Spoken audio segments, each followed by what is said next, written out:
Et coucou tout le monde. Alors désolé si j'ai pas pu poster vidéo ce week-end, c'est parce que j'ai une coupure internet. Donc c'est réglé enfin et je vais pouvoir vous présenter la seconde histoire autour du Bas-Rhin.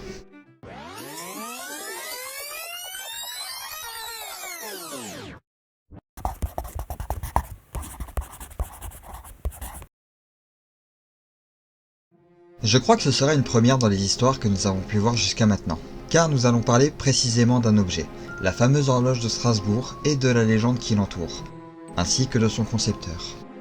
Une fois la construction de la cathédrale de Strasbourg terminée, on voulut la sertir d'une horloge à la hauteur de sa beauté, mais aucun horloger n'osa encourir la fureur des magistrats en ratant son œuvre, jusqu'à ce que se présente Isaac Abrich.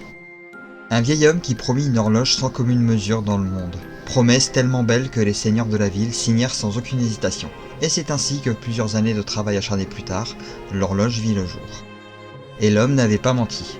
Elle était capable de prédire jusqu'aux phases d'éclipse de la lune ainsi que celle du soleil, dans l'ordre précis où elle pourrait se produire.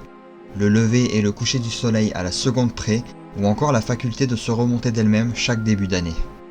Elle pouvait également anticiper les constellations qui se présenteraient dans les cieux et beaucoup d'autres fonctions qui feraient pâlir toutes les horloges du pays.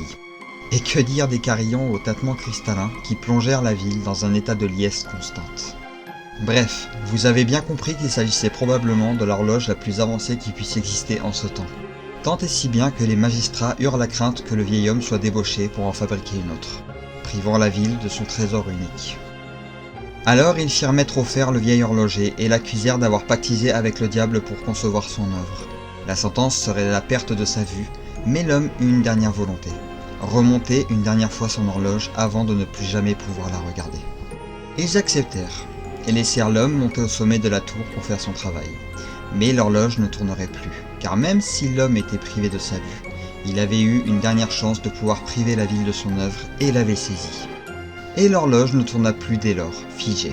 L'horloger avait si bien saboté le mécanisme que personne ne put la remettre en marche, et son savoir fut perdu à tout jamais. Ne restent que les rouages inanimés, comme seule preuve de son talent.